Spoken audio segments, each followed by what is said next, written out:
với nà chuan Sandalwood white Sandalwood Santalum album Indian Sandalwood kan ti kha aphun dan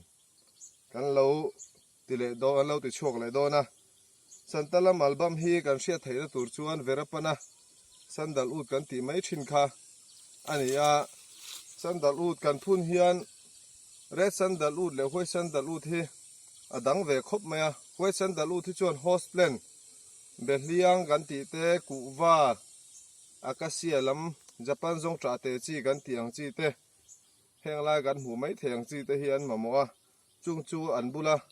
phun an mamo ni khur kan lai lo ka heta hian kan phun do na ni Sandalwood Santalum album kan ti khania hei hi kan lai thuk deuh hret a chu wang chuan leivung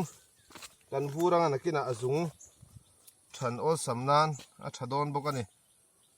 hian kan danga leinen hinain level tok vel ani a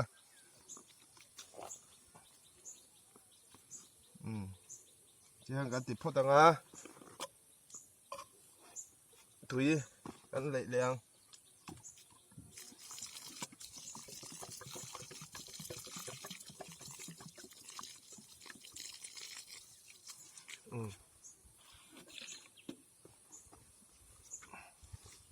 uluk an ngai khop mai en kol lo chen an thi ve du khop mai a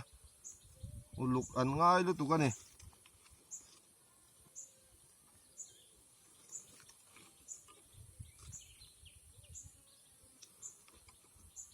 kan soita kan khan an bula hian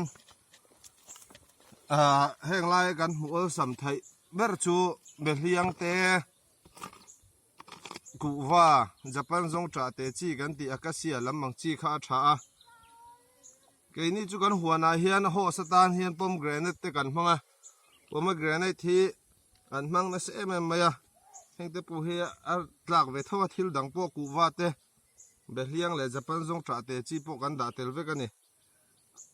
helai kan huang hian akung bula hian tian ti pon zel tur ani abula hian tuitling theilo tura kan siam apoi mo em ema chuan hian kan chin chi anga